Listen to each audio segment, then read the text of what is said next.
All righty. So I think a few of us, we did get the book, and we got the 10-year anniversary book of the new Jim Crow. And so I think she really talks about, kind of like this idea that when she first wrote the book 10 years ago, that we were living in a post-racial America because of Barack Obama being elected. And I guess my first question is, what were your feelings around the time of President Obama's election? And did you yourself have that idea that we were now living in a post-racial America? I'll actually go first because I think my experience was kind of unique. So Okay. I'm from Griffin. I went to college at Georgia Southern, so I went even further into the boonies. But I graduated from Southern and I moved to Chicago immediately after. So I was actually across the street from Grant Park the night he did his acceptance speech. And being in Chicago at that moment, his hometown, there were more white people than black people, like flooding Michigan Avenue, and the cops were out on horses trying to do crowd control, but it was really like they're supposed to be clearing the streets, but they're so excited that they're stopping and they're taking pictures. And Yeah. in that moment, it was almost surreal because I had never seen anything like that. Like I was at like the Jesse Jackson party across the street because I couldn't get tickets to Grand Park. Not that special, but we were there, and even at a party for Jesse Jackson, it was mostly white people.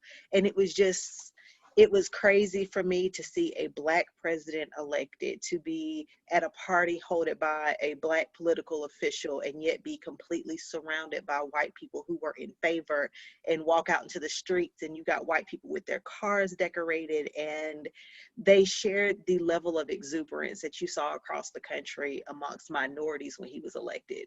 And so Mm-hmm. I think in that moment, it was like bubbles on like, this is what I think the American dream truly is supposed to feel like. Right. But Right. then you get on social media and it was like, oh, reality, like it's not real. Did you have hopes that we were living in a post-racial America, or that it somehow signified that a corner had been turned for us? I think that was a fleeting feeling. And I think like that's part of where part of that joy came from, because in that moment, everything around me was so positive and it was coming from both sides. And I had never seen anything like it under any other circumstance. And then, like I said, social media is that reminder that this is not the new exception. This is not the new norm. But Okay. I did. I think I did momentarily have it until I was, thwarted with reality again. Okay. I mean, yeah, I agree. I remember I was downtown Atlanta, and every car that rolled by was "My president is black." So it was like a celebration still. But the one thing that came to my mind right after was, they gonna kill him. Like, Yeah. I felt like that was gonna happen. Just Mm. just thinking about what that meant, as far as, me thinking about, okay, now he poses a threat to, white supremacy because of, being elected.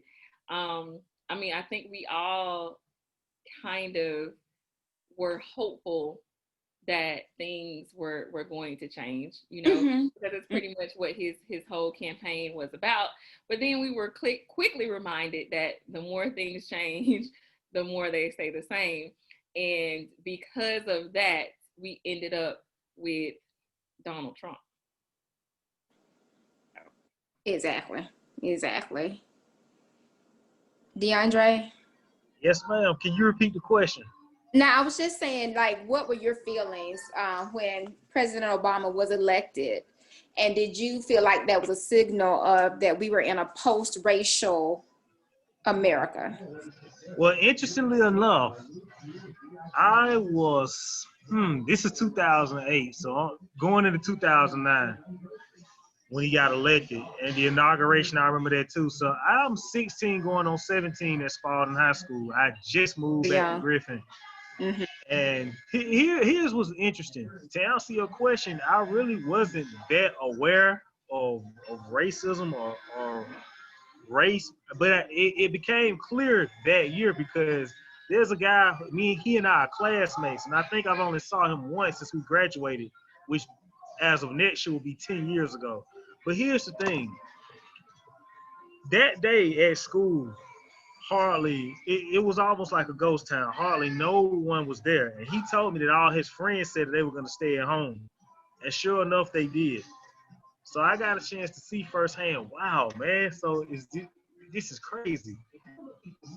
Because in elementary school, I saw the different documentaries and the stories about what they showed on Rosa Parks and Dr. King. But when I left Moore Elementary in 2001 and moved to Henry County, I had been going to school with white people. So I didn't think it was, I didn't really think racism, I wasn't old enough and I wasn't aware of how prevalent it is and how much of a reality it is still, especially in the South.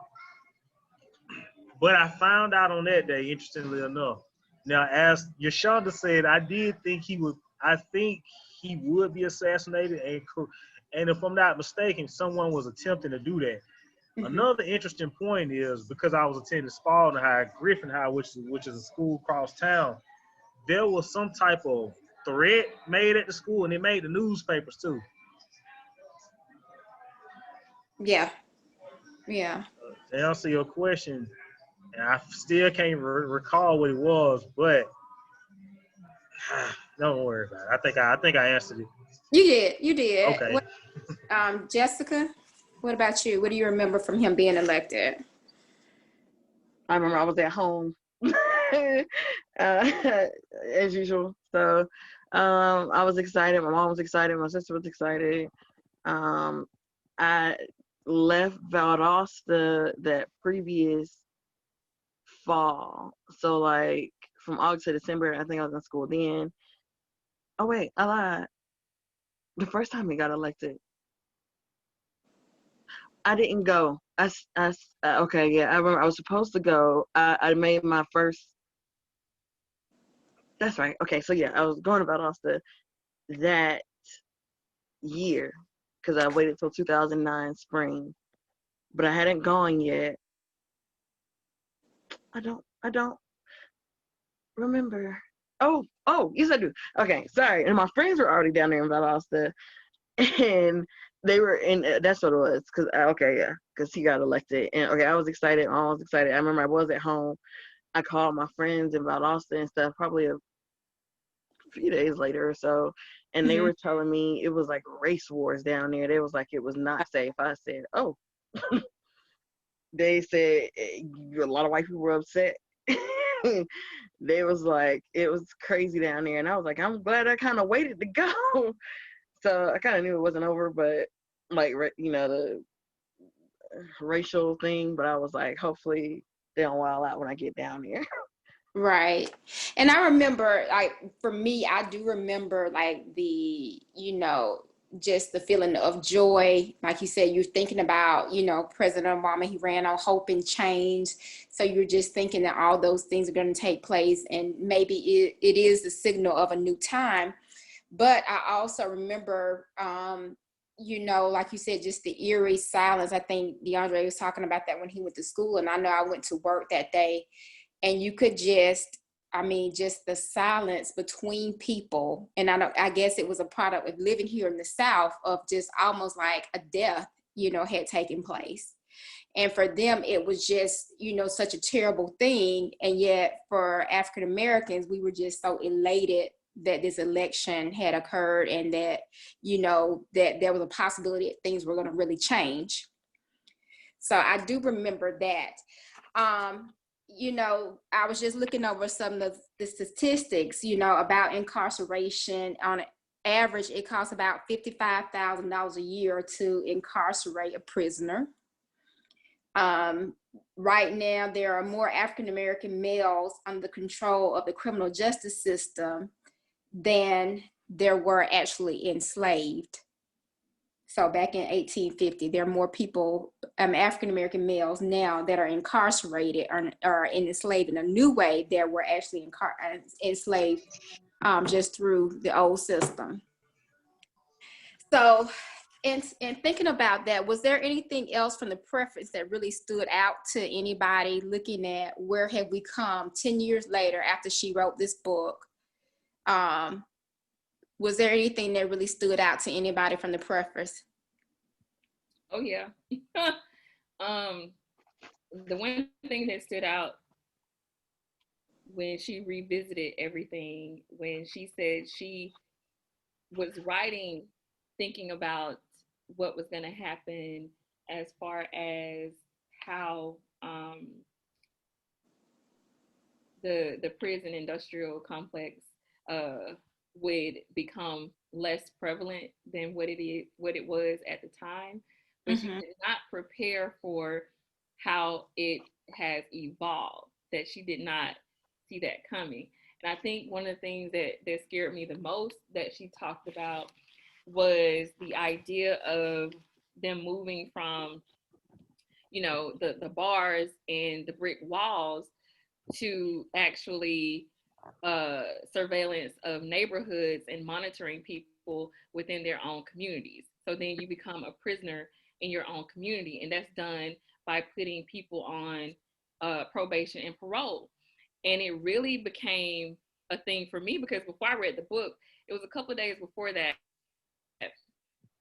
where I was reading about one of the young ladies that's my Facebook friends had a ticket, and she went to court ready to pay the ticket. They wouldn't allow her to pay it. Like, they forcefully put her on probation. And I'm just thinking, wow, this is transitioning to this because, number one, it becomes cheaper. That $55,000 a year, goes out the window because now I'm making you pay for being surveilled by, the government. Exactly. Exactly. You got to pay for that ankle monitor, or you have to come in every week and pay that fine. And also, keeping you within the prison industrial complex, because when you're on probation, if you have any type of interaction with the police, whether you're in the right or in the wrong, that automatically violates you and sends you back into the system. So yeah, that's what terrified me when I thought about what that means for mass surveillance and mass monitoring within our communities in the Black community. I'm sorry, can I see somebody's book, like the cover? Because y'all were talking about a 10th anniversary edition. I don't think I got that one. Yeah, it says, you see it? I do, but I don't have that one. That's all. Like, what are y'all talking about?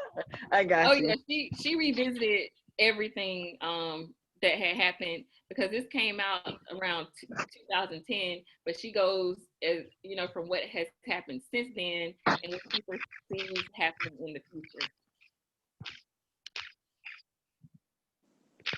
Okay. Jasmine, was there anything for you that stood out about the preface in the 10th anniversary edition? I mean, I think kind of the same thing that Shonda mentioned is just kind of that mass surveillance and that mass control and finding a way to put it back, the onus on the person who's being, I guess, quote unquote, rehabilitated, which is a whole nother issue with me with rehabilitation versus correctional. But anywho, just that idea, and then also the idea behind just the monitoring of communities. Going back to like when I lived in Chicago, and this was 12 years ago because it was 2008, 2009, I was up there. They already had neighborhoods that had like cameras on every corner because like the high crime areas, that was one of the mayor's, Mayor Daley, that was one of his things that he ran on, was to minimize crime, and he did that through mass surveillance. Like there were literally cameras on every single corner watching every single thing because the blocks are roughly 200 yards a piece, so the cameras could literally see you no matter where you were if you were on the streets in those designated areas. And I think that for that to have been 12 years ago, I can only imagine the levels that are out there now. And then you tie that to, that's just, I think, giving more fuel to the fire for that ability to, you know, basically home base everything. I think that COVID is already shifting the ideology, and I think that that would be an easy step to move forward, that it's safer to imprison people at home as opposed to bring them to a prison system. So now it's cheaper. We definitely have monitoring because we've already got them surveilled. They're paying for their ankle monitors, so we are making sure that they're staying put, staying in place. And it's just, I don't know, it's scary to think about the level of control that's potentially out there. And then when she talks about, and she gets into this a little bit later, but just the whole probation and parole thing. I recently had a friend whose son was given 10 years for, he had been a felon and he possessed a weapon. So when he was stopped, you know, they found the gun on him. And so then they gave him 10 years. He served 6 months, and then they put him on probation for 9 years. And you know, that's a setup. I mean, how impossible just about is it going to be for him not to have any type of interaction with the police, you know, just kind of being in his circumstance and the things that happen, or even, you know, consistently paying those fines, you know. So it's just such a setup that, you know, it is really discouraging when you stop to think about it. So did anyone have any feelings about her focus on the book for African-American men and not females? Did anyone have an issue with that? I mean, I think that it's justified. Realistically, there's so much out there. If she were to try to focus on every subgroup, it would have been too much. And so if I can't focus on everybody, let me focus on the main target, because realistically, they are the main target. Right. I felt that way. Yeah, that was so disproportionately against Black males that I didn't really have an issue with it. So, you know, when she goes on to say that she wrote the book for people like her, or the person that she was 10 years ago. And, you know, meaning that she was somewhat living in a bubble, you know, so she's, even though she's highly educated, I think when I did a little research on her, she's biracial, with her mother being white, her father being African-American, but she talks about the exposure and the education that she had. And so she goes on to be an activist, you know, civil rights activist, an attorney, a professor, you know, so she's got all of this education and experience behind her, but she was in a bubble in a sense. And she talked about being on the bus and seeing that orange poster about mass incarceration being the new Jim Crow. And, you know, she waved it off. You know, she thought, how ridiculous, you know, is that idea, right? So why do we think that it has not gotten the attention, you know, or it's not been seen as a racial issue, but more of a criminal justice issue? Why do we think that is?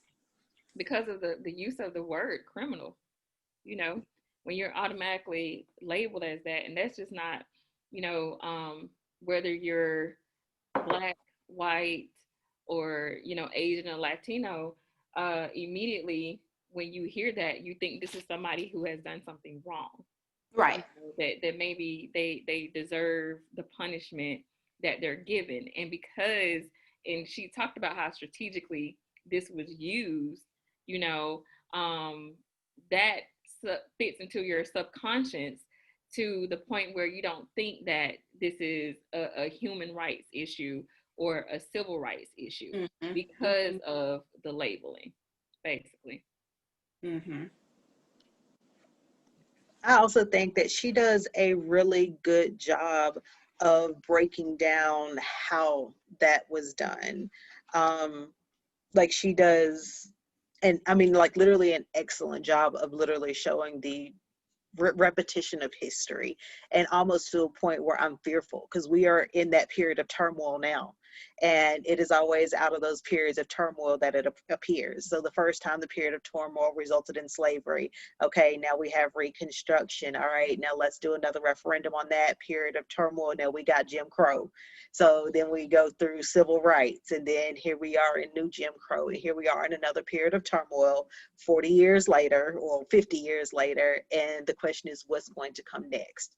But anyway, but to your question, I'm sorry, I went off on a tangent, but she talks about, she does a really good job showing how it is used to be depicted as the crime, as the problem.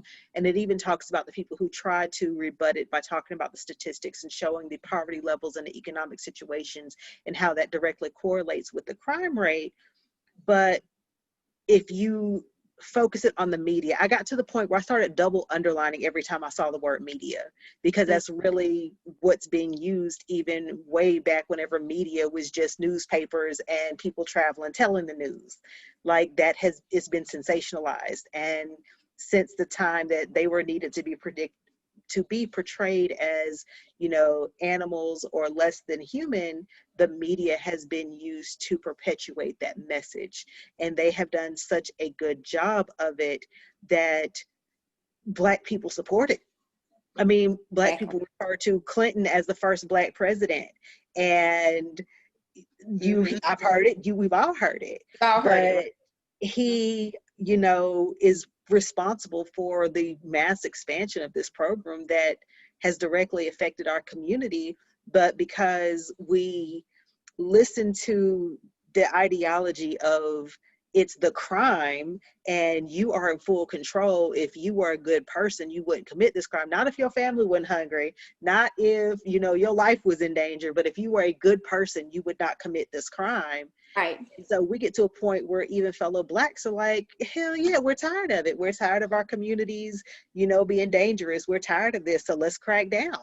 And whenever you can get Black people to agree with you to, you know, increase sentencing, increase punishments, then you've won. You won, exactly. I felt the same way because, you know, at our core, we all want to be safe, right? We all want to be safe in our homes and communities and feel like we can go outside and, you know, not have any troubles or issues. So when you make it a criminal justice issue, then you don't have the NAACP with the push behind it. You know, you have it overlooked. I think she said there's a checkbox marked other, you know, because it was pushed to the side. So I agree, because, you know, like you said, we all want to have this feeling of security. That's just basic, you know, as human beings. And, you know, we want to be comfortable in our environments. And so it's been divorced, and a lot of times it's been overlooked as a racial justice issue. So when she goes on and she talks about, I think she kind of sums up the premise of the book on page 5 when she says that quite belatedly, I became to see that mass incarceration in the United States had in fact emerged as a stunningly comprehensive and well-disguised system of racialized social control that functions in a manner strikingly similar to Jim Crow. So I think that's really the premise of the book right there. She goes on to say later that there's a staggering increase in incarceration rates in communities of color to the predictable, though unfortunate, consequences of poverty, racial segregation, unequal educational opportunities, and the presumed realities of the drug market. So then she goes on, she talks about, I think she gives an example of Jarvis Cotton, you know, in the introduction. And she talks about how disenfranchised, you know, gives an example of just how disenfranchised Black people have been in their own families, but yet we put it on such an individual level, we don't often look at the systems that are involved in it. So she talks about his great-grandfather couldn't vote because he was a slave. The great-grandfather couldn't because of the KKK, same as with the grandfather. And then his father, you know, he had voting poll issues and literacy test issues. So then there's a thing of us being disenfranchised. And then you have Jarvis, the new generation, who can't because of his criminal record. So what do we feel about that? I thought. Wait, Go ahead. Jessica, were you saying something? Yeah, but I didn't mean to cut you off. I'm sorry. You go ahead. Oh, okay. I'm sorry. I was just saying. Basically, I agree, because the way that she says it in the book is that the criminal justice system basically becomes that form of legal discrimination. Okay, because you can't vote. If you have a drug charge, you can't get money for school. You cannot find housing. There was this program initiative for banning the box, but of course we still know that still exists, because you're asked on the job application, you have a felony, you check that box, what are the chances of you getting a job? You're pretty much barred from all types of any type of government benefit, and no housing. You can't get a place to live. So that's the reason why people end up back in the same situation, because they have to find, a way to survive. But this just makes it a legal way to discriminate without using race. Exactly. Yeah. I'm sorry. Yeah. I just thought it was kind of crazy because I didn't even realize it.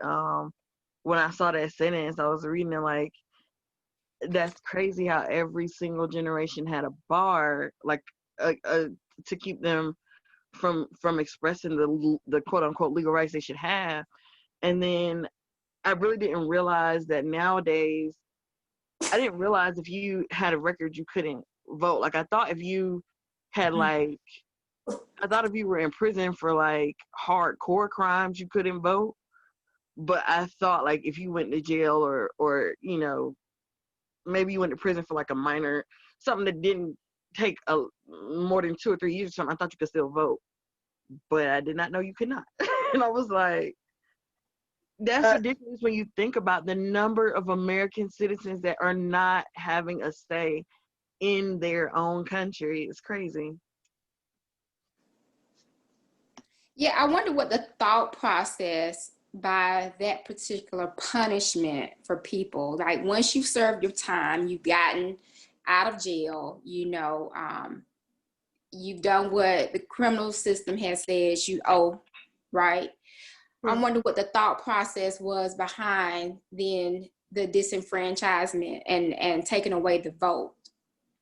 I could see it for somebody who was maybe a serial killer or a murderer, fine. But I guess they couldn't discriminate charges. I don't even know. It really doesn't make sense. I could see somebody who's like a serial killer or murderer or an embezzler or like, somebody who's already who doesn't really care about the system in a way, like taking advantage of it or doesn't really care about life or anything. Yeah, you really shouldn't get the right to vote because you don't even care about anything or what's going on. Right now, really, your opinion kind of doesn't matter. I hate to say it like that, but in my mind, it's just how it works. But, I really don't understand it because the point of jail, and that's what I hated in criminal justice. We were talking about that, and that one time I decided to take the class. I was like, yeah, you say you rehabilitate people and you're supposed to prepare them to put them back out into the world, but you're preparing them to be really in their own separate world inside the world, and it doesn't make sense. And that's basically what she's talking about when she says that there's a caste.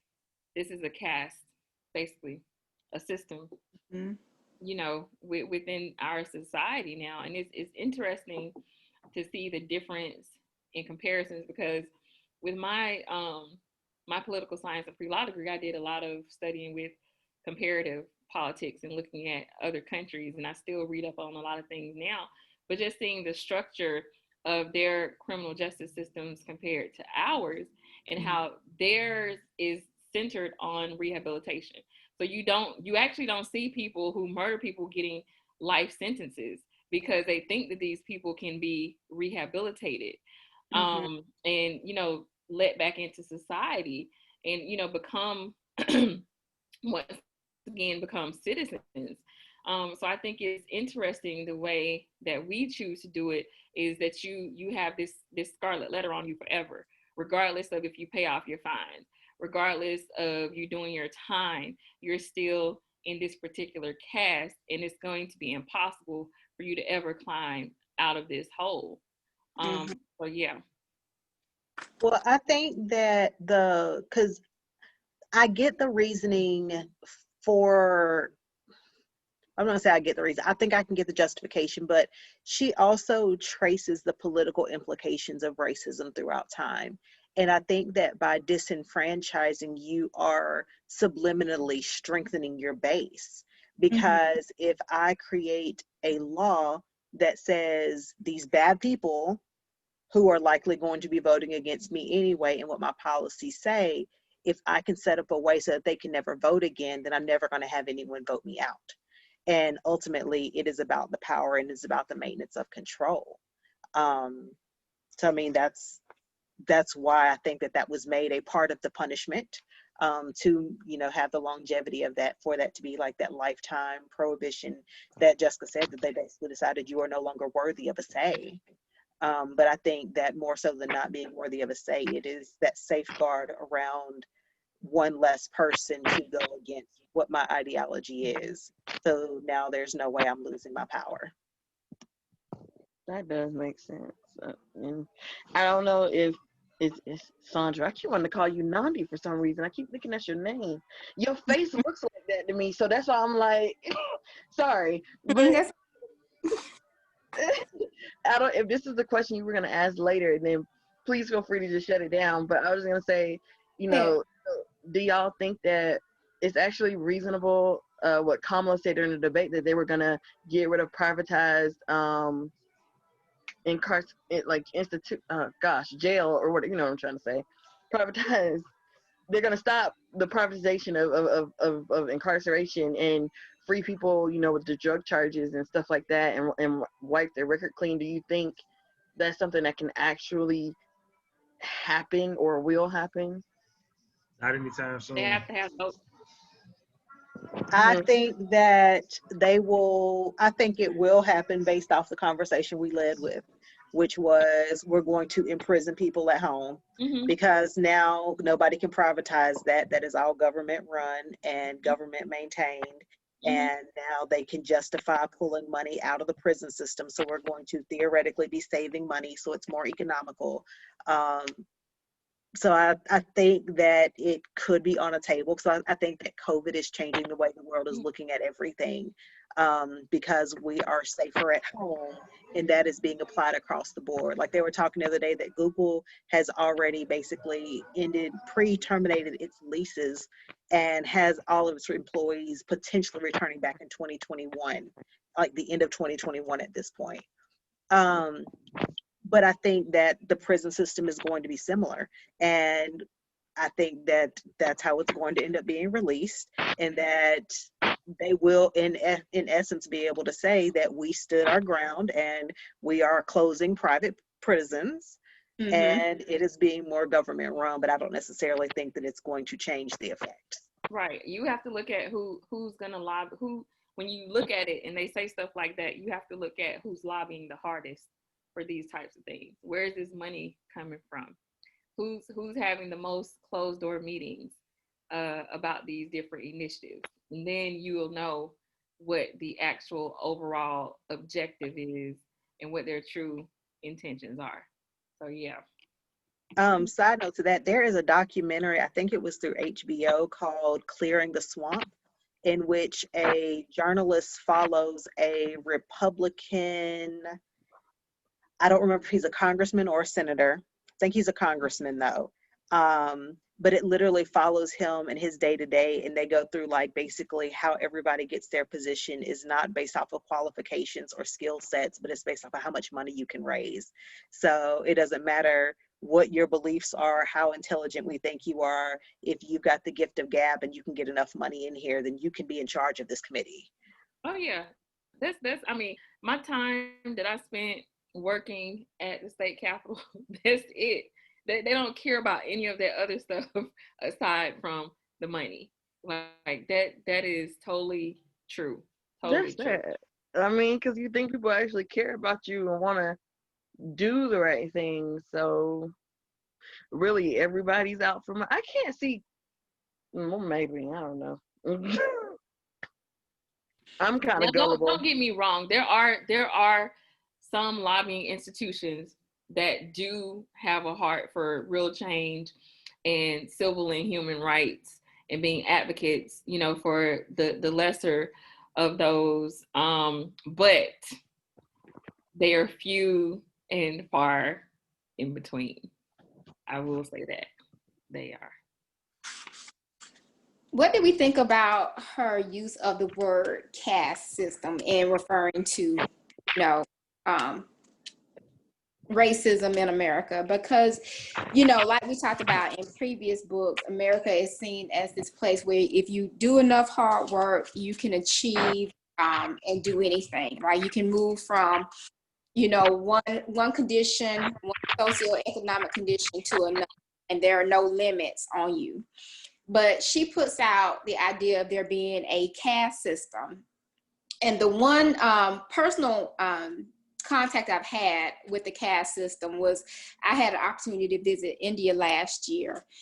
And I remember the person that was doing our tour, you know, he talked about wanting to come to America and have an opportunity to come to America, but that he would probably never be able to do that because of his position, you know, in life and the caste that he was in. So he was saying that, you know, he would never get enough money, he would never have enough opportunity. And so, you know, it would just always remain a dream for him. So he also talked about, you know, in India, when, you know, no matter how talented you were, how smart you were, if you were born in a position that you could not go beyond what your caste was or your slot in life that was given to you, that you were born into. There was just no overcoming it, and that's it. So he was saying when we do see Indians here in America from their country, you know, they have a certain level, you know, in their society anyway. You know, they're of a certain higher caste. And so when you see them, you know, that's what gave them the opportunity to be a part of coming to this country and achieving everything they have achieved here. So what do you all think, you know, when you think about caste, do you feel like that's too strong of a word to use for what we see here in America? Not at all. I feel like it's the most appropriate thing ever, because when you're talking about the Indian caste system, what's the lowest of the low? There's the untouchables, right? Right. Mm-hmm. Really feel like this institution, the prison industrial complex, is essentially what they're being labeled as, the untouchables, because you look at how they are literally not able to have any type of upward mobility because of how they're being discriminated against. And there is no, I can move to another country and start a new life. They can't even get a passport. Right. They can't even passport, you know, with their records. So I think it's wholly, you know, appropriate that she uses that. Mm-hmm.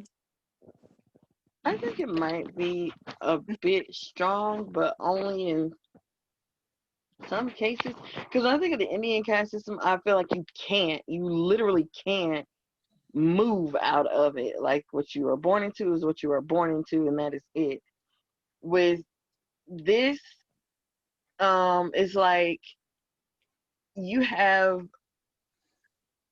a slim percentage because you can't tell when somebody's been to prison, you know, on the outside. But again, you know, it is their record and stuff. But some people, some have found chances and have found a way to kind of to still elevate themselves. Or well, you know, you might be right, because like you're making a living, but it might not be. You might be able to go higher, but you won't know because that stigma's on your record. Yeah, I was going to share with you what she actually wrote when she said that, because you brought up some of those points, Jessica, with on page, whenever you get a chance to get the book, on page 26. She said, the fact that some African Americans have experienced great success in recent years does not mean that something akin to a racial caste system no longer exists. No caste system in the United States has ever governed all Black people. There have always been free Blacks and Black success stories, even during slavery and Jim Crow. The superlative nature of individual Black achievement today in formerly white domains is a good indicator that the old Jim Crow is dead, but it does not necessarily mean the end of racial caste. Okay, if history is any guide, it may have simply taken a different form. And I put off in my comments off to the side of that paragraph, I actually reference back to White Fragility whenever she talks about the significance of meritocracy and the exceptional Black, and that there is a requirement that there are some exceptional, I can't even talk tonight, Black people in order to make this theory sound. That's how they are able to get it over. Because if I can convince you that this person made it, I'm from Griffin, Georgia. I went through multiple elementary schools. I went to Kelsey and Griffin. By all means, I'm supposed to be in Griffin. Like, literally, I'm supposed to have a criminal record, or I'm supposed to have a couple of kids. There are so many stereotypes that come with our hometown, unfortunately, but there's always an exception to it. But it's, I think, more so than an inability, I think a lot of it is a mindset. I think that some of the limit is that invisible restraint. It's that idea that I can't do any better, as opposed to the inability to actually do better. I think that we are not exposed. I think that we ingrain that this is where my mama is, this is where my daddy is, this is where my grandpa, aunties, uncles, everybody's around here, nobody's left. This is just what my family's gonna do. And it's prevalent. Like, whenever we look at our news feeds with our friends, like, we see it. And it's unfortunate, but it's kind of reality. I feel like there's always an exception, which proves that this is not flat across the board, but that as a whole, you are kind of where you grew up, and you stay there. They say the average American never moves within 50 miles of where they're born. And I think that still ranged true. It might have expanded a little bit, but as of when I was in undergrad, it was 50 miles. Yeah, I can. No, go ahead. No, I was just going to say, some of you had, it wasn't the quote that I was thinking about, but she says the current system of control depends on Black exceptionalism. It is not disproved or undermined by it.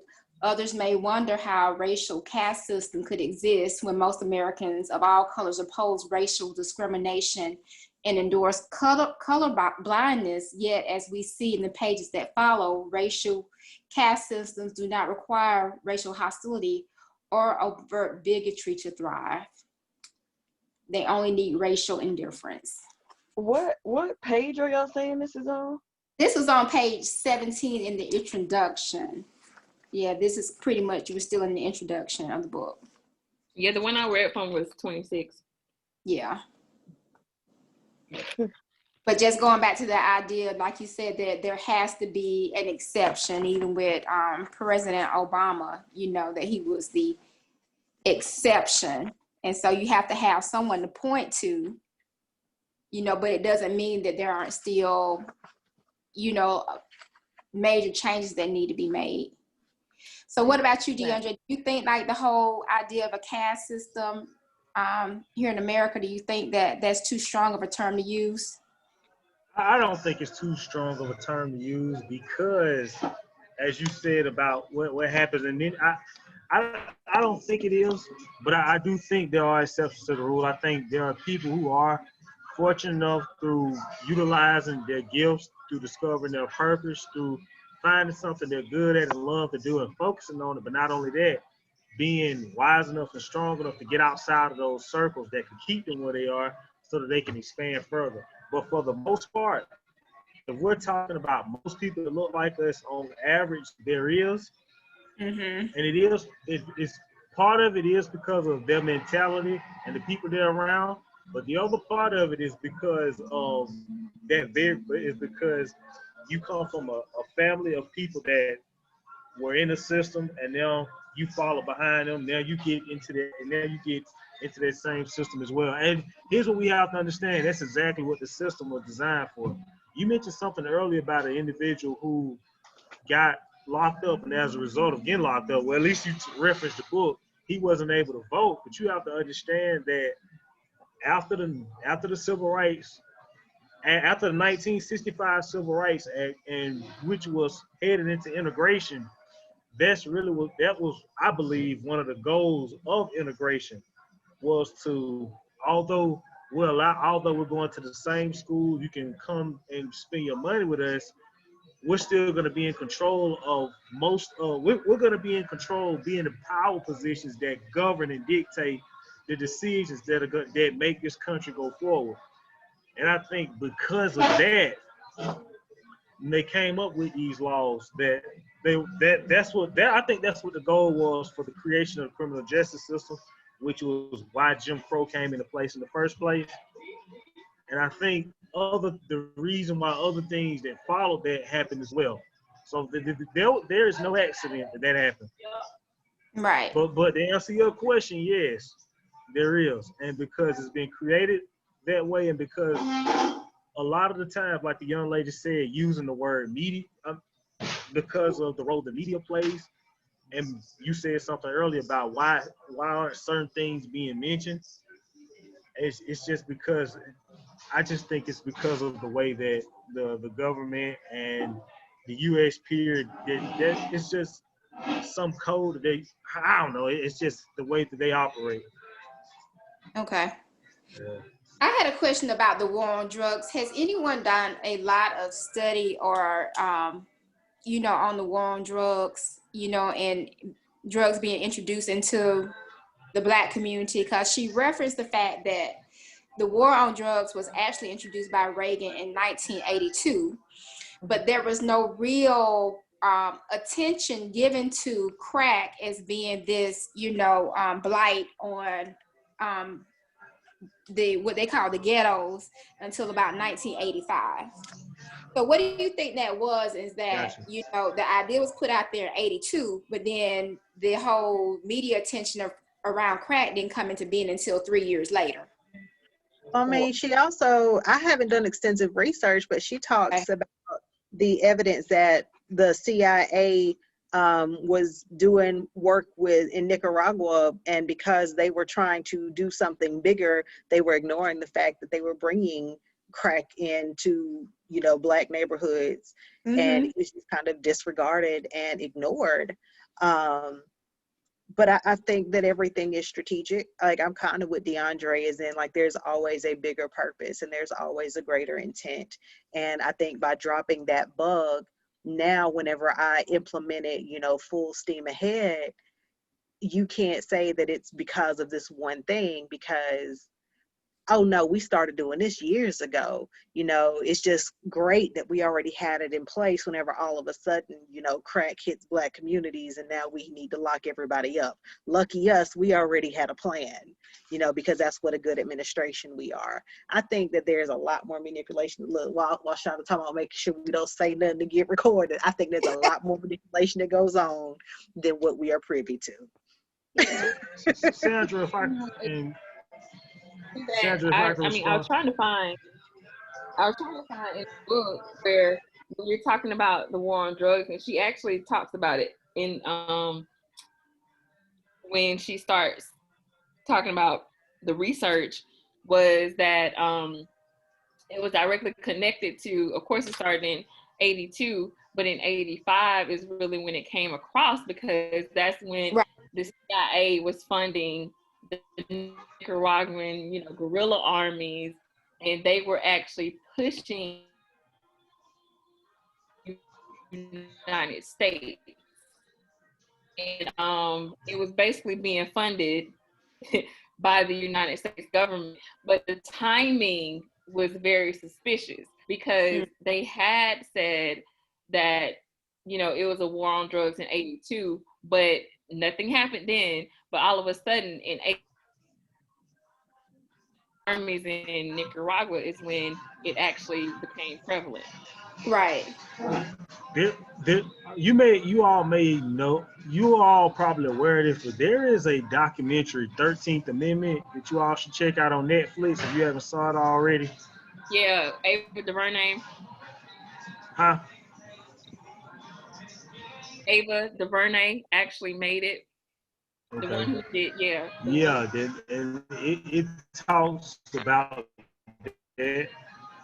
about about that very point when Ronald Reagan was president, and I think prior to that it began with Richard Nixon, because right before J. Edgar Hoover passed away, he was alongside Richard Nixon, funding him and supporting him. And you know what role J. Edgar Hoover played in breaking up in dismantling and breaking apart all of the Black Power movements that tried to push Black people forward. But that's all. That's the only point I wanted to make. No, Okay. but you're actually absolutely right that you said that, because that goes back to, you know, your current president and him using those programs. You know, he's using that blueprint, and that's what really got me, was reading this when she wrote this, and all I see is law and order, and she has that throughout, and it specifically talks about how that divisive language is basically a dog whistle for the things that came after that. Exactly.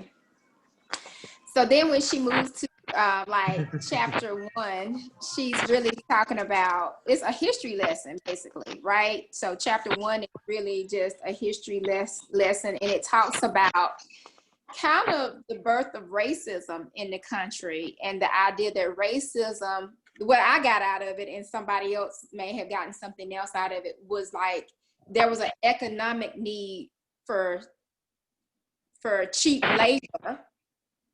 And in order to justify that need, that you had to come up with all these reasons why it was okay to enslave any group of people. And that Africans were the most vulnerable because Africans were taken and they were in a foreign land. They didn't know the language.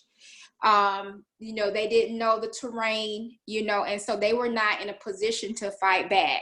Whereas Native Americans were well equipped to fight back. And so, they did not make the ideal slave, quote unquote.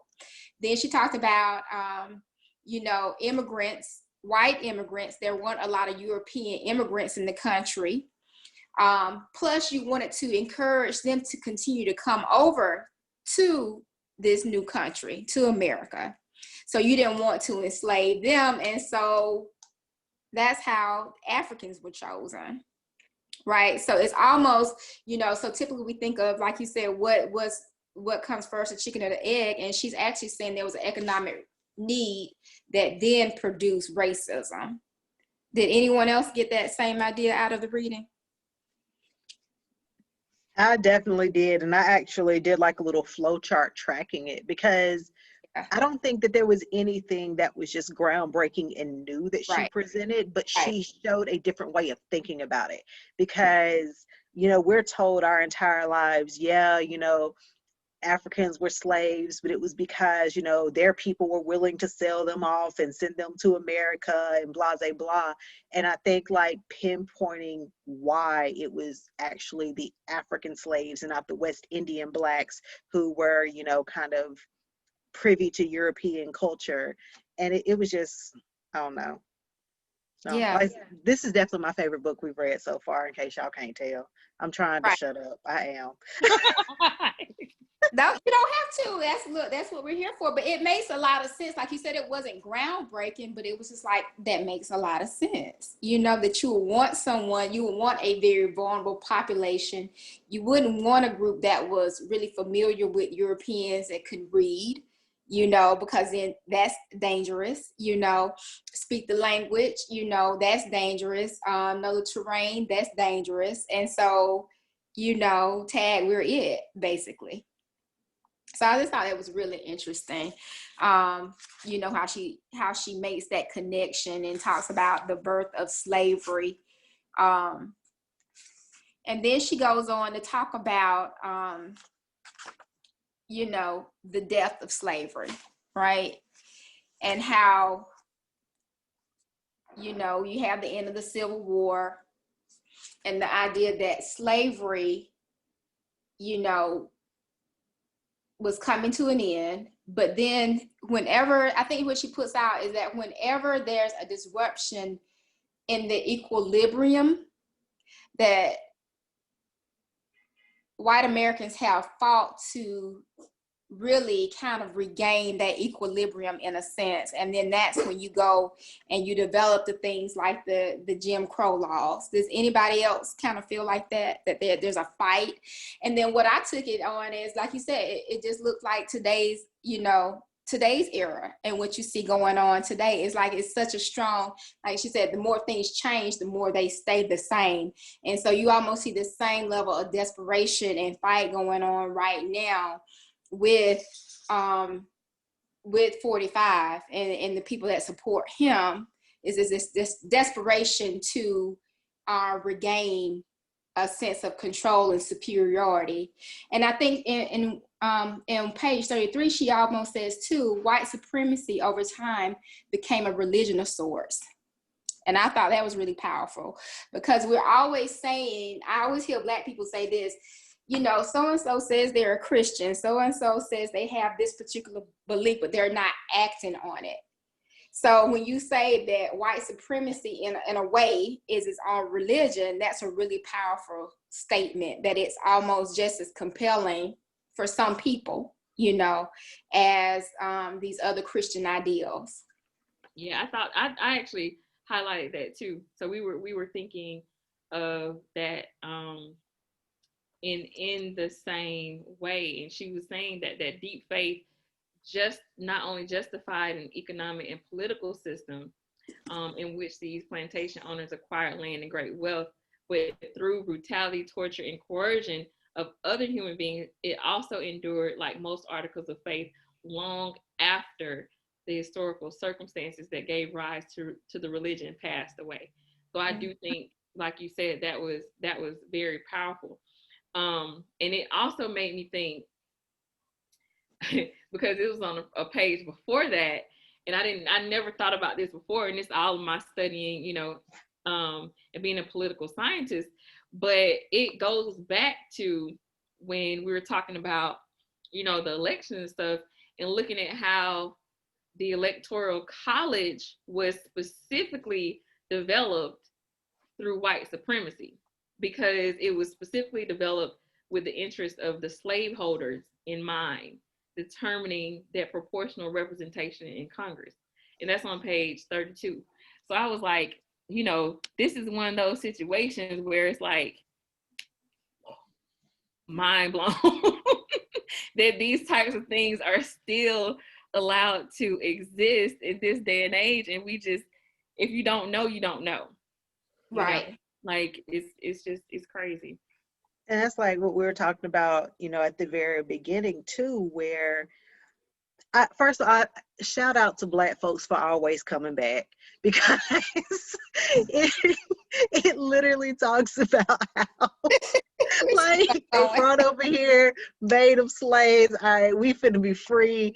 And then they're like, oh, good job. But because of this mentality that Black people are less than or not as intelligent, they underestimate them. And then when they rise up, they're like, what we gonna do now? And it's just repeated over and over again. And I mean, like you said, we're still kind of at that point. And like I said, she did an excellent job just kind of highlighting how anyone who has come close to being successful in addressing the racial inequalities of the United States has gone on a platform of showing poor whites that you're really not that different, but that the way that the control is maintained is to drive in that wedge. And like, I'm literally watching that happen again.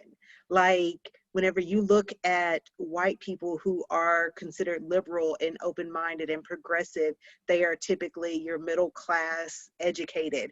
But whenever you look at who are those die-hard, I'm flying my flag, along with my rebel flag, and let's make a big scene, it is the poor, the uneducated, because now they have to be able to maintain, well, at least I'm not Black. Like, she might be smart, she might have this car, but she Black and I ain't her. Right. That's the same thing she said. And I'm better. That was their mentality. At least I'm not a slave.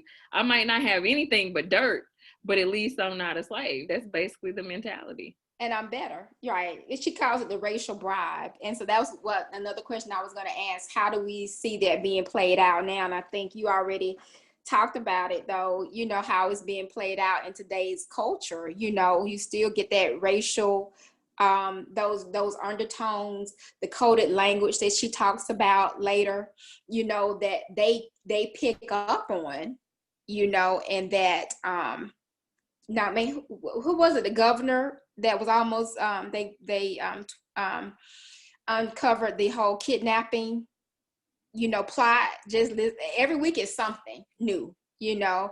I mean, but you know, you get that whole coded language, stand back and stand by, you know, all this stuff that is happening today, you know, that you know, Trump wouldn't associate with the people in real life. He would not associate with these people in real life, but yet he's using them to support him in his election, you know, because that, like you said, that whole racial bribe thing is just, it's been a part of America since day one.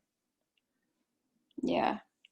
And she talks about how, you know, we have to, how the kind of the stereotypes were born back then, that we're not, you know, that we're lazy, we're not good workers, but yet we built the country, you know, all those kind of crazy things that she talks about, the whole stereotype of Black men being aggressive, unruly predators, angry masses of Black men might rise up and attack or rape their women, you know.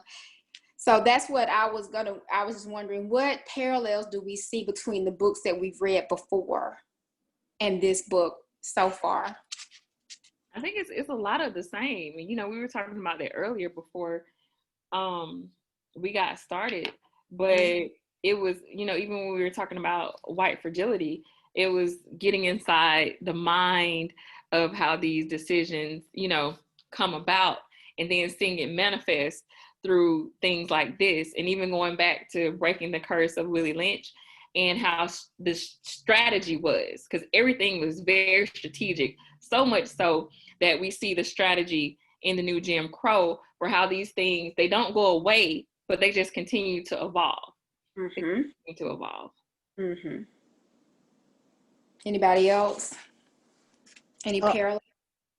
I was gonna say, one of the things that I underlined, I just feel like it's kind of like the basis for his police platform right now. But on page 50, and I keep reminding myself that this was written 10 years ago. This is not written today. And that's why I think it's like mind blown on some of the stuff that she's saying, because I'm looking at my surroundings. But she says proponents, and this is on page 50 of the 10th anniversary, she says proponents of racial hierarchy found they could install a new racial caste system without violating the law or of the new limits of acceptable political discourse by demanding law and order rather than segregation forever. And it's just kind of pointing out the shift in verbiage and how it neutralizes the attack on it being racial to say that it's crime. And like that was woven all the way through white fragility, that was all the way through the slave codes. Like, I think that we're just kind of seeing it repeatedly, that it's about changing the words to make it sound prettier without changing the message. And you know, and it's funny you said that, because I had, you know, we all think alike. I had the same thing highlighted too, but what it made me think about was this recent rally disguised as a White House event that he had with all of these Black and Latino people on the lawn, and he's yelling law and order at them. And you're watching this like, so who's gonna tell them?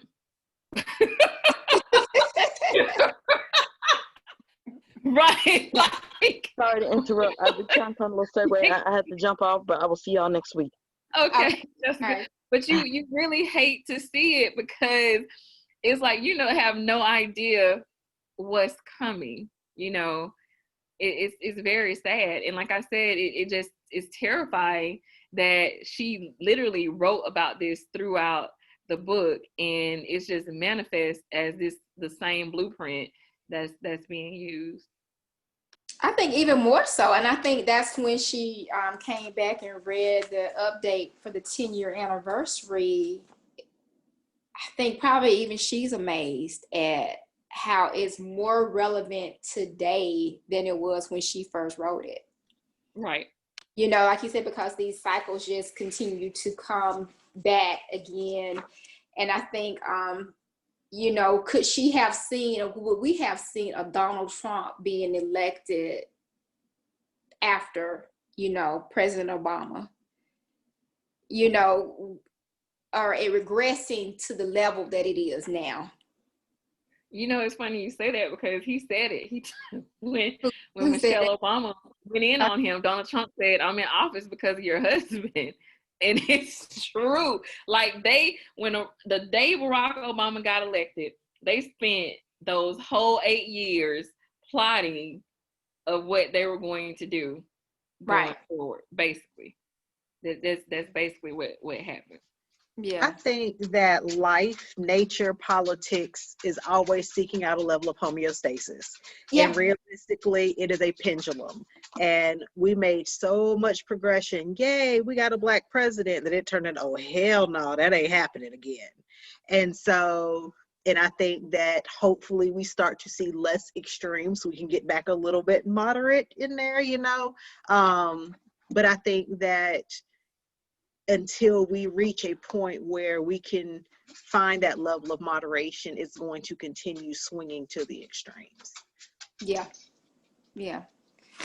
So, you know, she just kind of goes through and she talks about one thing that I noticed too, you know, when she talked about the Black Panther Party and how, you know, so many of the members were killed, you know, targeted, incarcerated, killed, basically in order to destroy the movement. But yet we keep talking about the KKK and how it keeps, you know, it's never been targeted like the Black Panther Party. And I just thought that was so profound, that why has it never been looked at as this terrorist organization?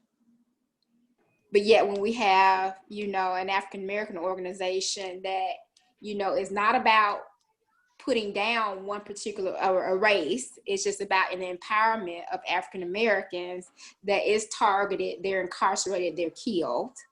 But yet you have the KKK that's been around for how long? And it's still around. Well, And there's these little subgroups.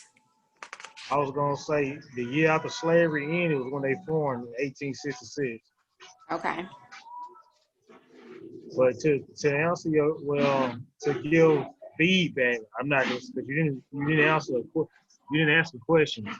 I think it's obvious. I think the reason why, I don't know if y'all hear that ice in the background. I'm at Kroger.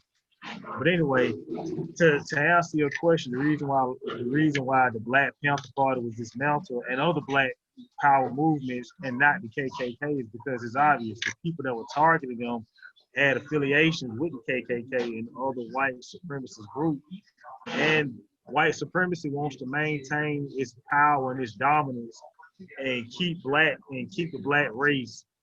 They want to maintain a level of superiority over our race, so that's why. Right. And I mean, we got to look at who's controlling the correctional system and the political system and human nature. And if it's benefiting me, then Wow. I didn't see anything. Mm-hmm. Right. I agree. You know, and it is. I'll never forget my my African American Studies class at Georgia State, and Fred Hampton Jr. actually came to speak, and you know, he talked about the night that they came through and raided you know, his father's apartment, and how they shot him in his sleep in cold blood and put the gun to his mother's stomach and threatened to shoot him inside, you know, his mother's stomach.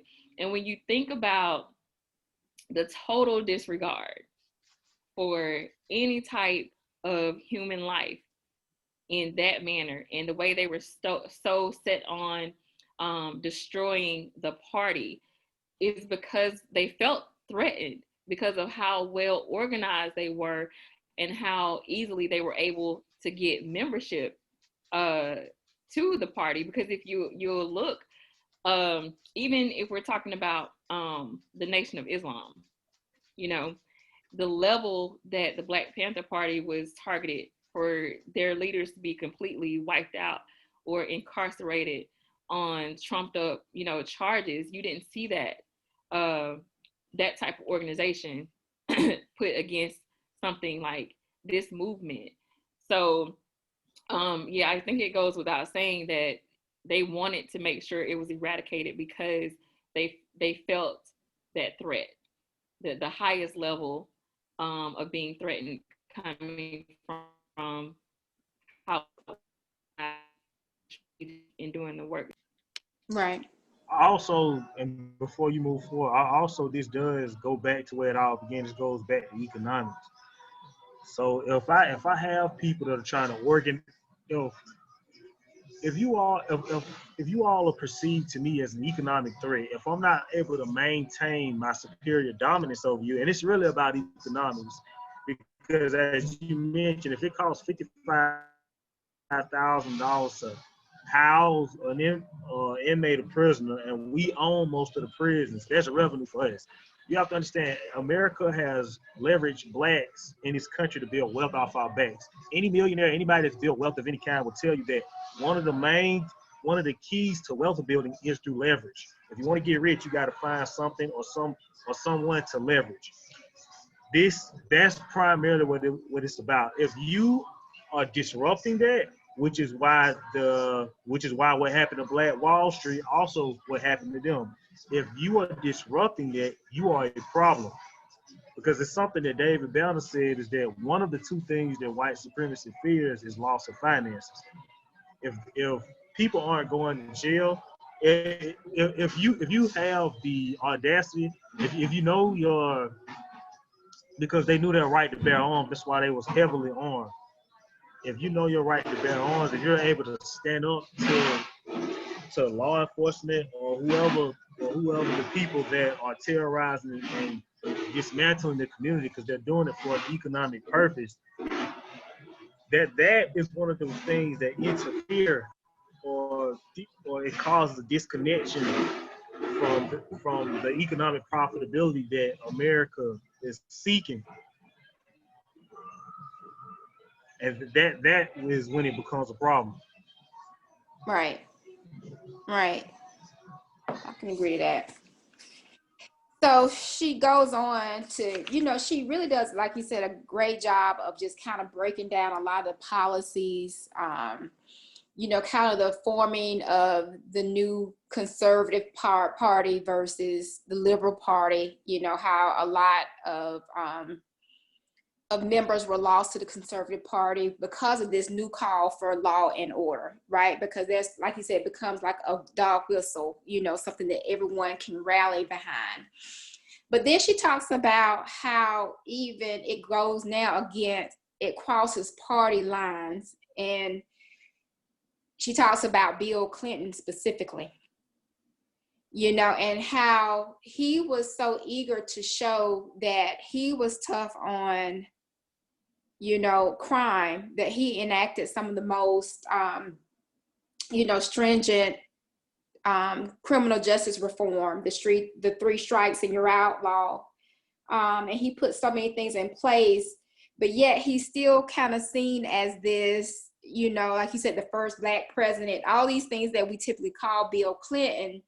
He put so many things in place in terms of like dismantling,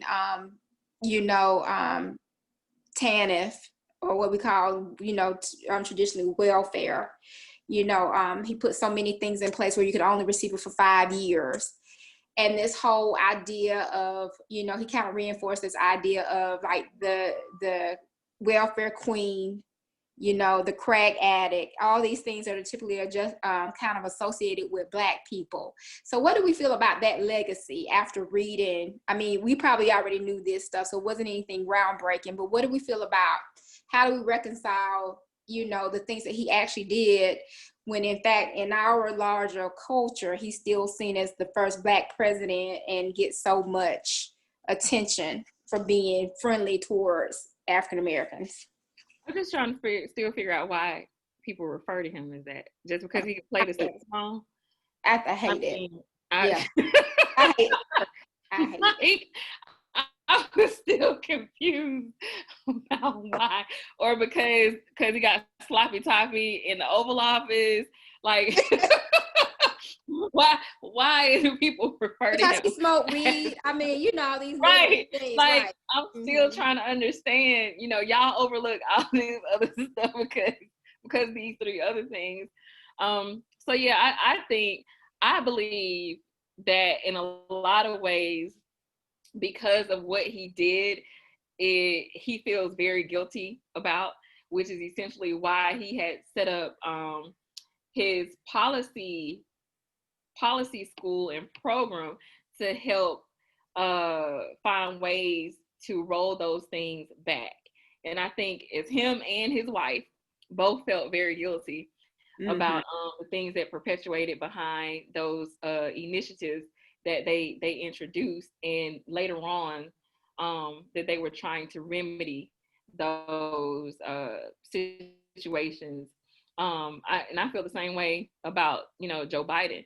But what we fail to realize, and she states this in the book, is that Black people were behind a lot of these policy initiatives, you know, not really being educated about them and understanding what was going to happen. And Jasmine talked about it earlier, is because you're hearing these things, you're looking around your neighborhood and you're like, yes, I'm getting tired of the crime. But really, what you should be tired of is the conditions that make it the way that it is, instead of what they've termed the problem. Right. You know? Yeah. So I think that's, you know, what happened with people looking past all of those things. But Go ahead. I was gonna say, I also think it ties into intent versus result, because I think that whenever, you know, we look at our communities and we're like, you know, we're willing to do whatever to cut down these crime rates, let's protect our children, let's improve our schools. And so it's easy to get that surge of energy to support anything that's saying we're going to squash this crime. And whenever that's how it's presented and you're not able to see the long-term ramifications of it, I don't think that you realize the true magnitude of what's being changed. Now, as far as he was concerned, I don't know if that was his intent. Because like you, Shonda said, he has gone back and he's tried to walk things back, and he's, you know, acknowledged where it was wrong, and he's talked about the changes that need to be made. So was it initially his intent to suppress the Black community, or was it, I really was against crime and oh crap, it got out of hand, let's fix this? So, or was I attempting just to gain power, you know, just to win, to be on top? I think about it like a Game of Thrones. I'll say whatever I have to say or do whatever I have to do to show that I'm also, nobody's pro-crime, you know. So, you know, I'll do whatever it takes to kind of gain that position and maintain power, you know, and we don't understand the collateral damage that it has.